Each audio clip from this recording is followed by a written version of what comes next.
Bonjour à tous et bienvenue dans cette vidéo. Aujourd'hui, une vidéo pour tenter de répondre à une question. Est-ce que la réalité peut rejoindre la fiction? Vous avez ici un extrait du film iRobot où on peut apercevoir un robot de type humanoïde qui court avec un sac à la main. Alors, est-ce que tout ça est possible réellement? Aujourd'hui, en 2017, on va tenter de répondre à cette question. En tout cas, vous allez voir qu'il y a des avancées, notamment avec une société qu'on va mettre un petit peu ici à l'honneur, qui s'appelle Boston Dynamics, qui a des prototypes qui se rapprochent vraiment de ce qu'on peut voir dans les films. Vous pouvez voir à l'écran le hall d'entrée de Boston Dynamics avec quelques prototypes. Donc Boston Dynamics est une entreprise américaine située à Waltham dans le Massachusetts. Elle est spécialisée dans la robotique et notamment à usage militaire. Alors vous pouvez observer à l'écran Atlas, qui est le robot phare de la collection, on va dire. Vous pouvez voir que sa particularité est de pouvoir se déplacer sur un terrain plutôt compliqué, on va dire même accidenté. Alors effectivement, les mouvements peuvent être un peu rigolos, mais il tient debout. Ce robot mesure 1,50 m, il pèse 75 kg, il fonctionne sur batterie.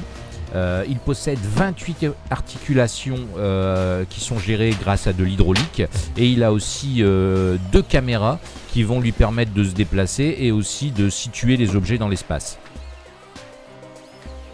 Alors Atlas peut être piloté par ordinateur ou tout simplement être autonome comme ici, on lui affecte la tâche de ramasser cette boîte et vous pouvez voir que cette boîte contient sur ses côtés des flashcodes, ce qui va lui permettre grâce à ses caméras de savoir où elle est et si jamais, vous pouvez voir ici on l'embête un petit peu, il est capable d'aller la récupérer et d'effectuer vraiment sa tâche jusqu'au bout.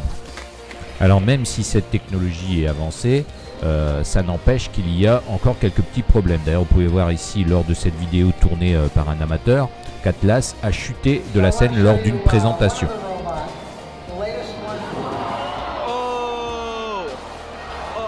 Mais ce qu'on n'a pas observé lors de cette présentation, c'est qu'Atlas est capable aussi maintenant de se relever. Alors regardez, évidemment c'est un mouvement qui n'est pas très fluide, mais en tout cas s'il chute, il se relève. Donc c'est assez impressionnant et on n'est vraiment pas très loin de ce qu'on peut voir dans les films et notamment dans iRobot. Alors il faudra encore quelques années. Vous pouvez voir les flashcodes sur la porte qui lui permettent en fait de savoir que c'est une porte et de l'ouvrir.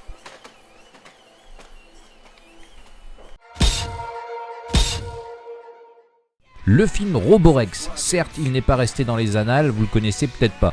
Mais en tout cas ici on peut voir un robot type animal domestique, ici qui va être plutôt un chien. Et on peut voir que est-ce que ça va exister ou ça existe déjà. On a déjà quelques avancées aussi qui vont être vraiment encourageantes. Un robot domestique qui peut vous aider et qui va être de type animal. Donc voici Spot Mini. Alors il ressemble comme vous pouvez le voir à un chien à 4 pattes si on veut. Il mesure 84 cm, il pèse 30 kg, il sait soulever 14 kg, il fonctionne sur batterie, il est capable comme vous pouvez le voir de se déplacer et aisément de passer en dessous des tables etc. Il est capable aussi de vous aider dans les tâches quotidiennes comme ici remplir le lave-vaisselle ou faire d'autres tâches comme jeter des choses à la poubelle, donc ça en ferait rêver plus d'un. Il possède 17 articulations et il fonctionne à l'électricité.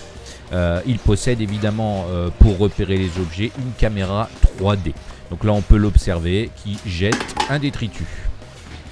Il est capable de se déplacer et aussi au cas où il tombe, comme vous pouvez le voir ici, sur des pots de banane d'ailleurs, se relever avec plus ou moins d'aisance. Il est capable aussi de monter les escaliers comme vous allez le constater tout de suite. Sans aucun souci, aucun obstacle ne le gêne. On peut le voir évoluer ici en extérieur, il va même marcher, enfin courir, trotter on va dire, pour se déplacer. Et ici une version améliorée avec un design un peu plus joli.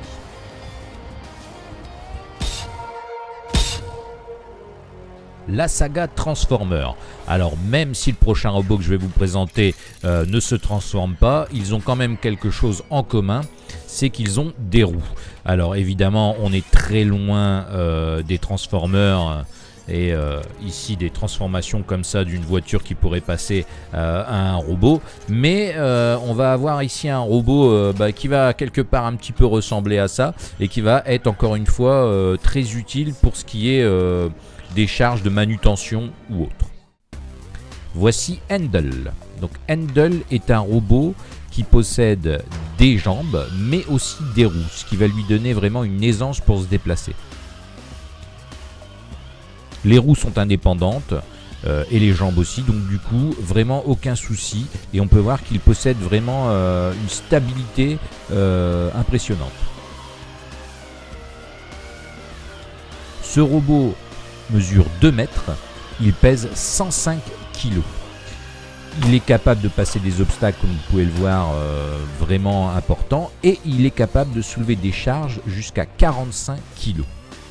Alors il fonctionne sur batterie, il possède 10 articulations seulement, et ces articulations sont gérées avec de l'hydraulique et de l'électrique. Pour le déplacement, il a des caméras qui vont gérer surtout la profondeur.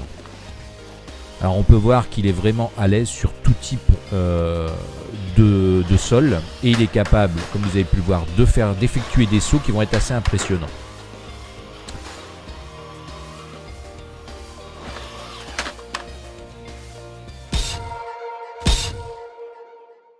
La scène culte d'Alien, où Ripley rentre dans un robot, une sorte d'extension d'elle-même, qui va combattre l'alien. Alors, est-ce que ça c'est possible? La réponse tout de suite. Get away from her, you bitch! Alors, on quitte Boston Dynamics et on s'en va en Corée du Sud pour découvrir le Méthode 2, un robot qui a été mis au point par les ingénieurs coréens. Alors, c'est un robot géant. On se met à l'intérieur, la ressemblance est vraiment troublante avec ce qu'on a pu observer dans Alien. Donc ce robot est un colosse qui pèse 1,5 tonne et qui mesure 4 mètres de haut. Donc tout est pilotable, on peut voir que même les doigts sont articulés, ce qui vraiment permet à ce robot d'avoir une aisance pour se déplacer et attraper les choses. Alors cerise sur le gâteau, il peut être en plus piloté à distance.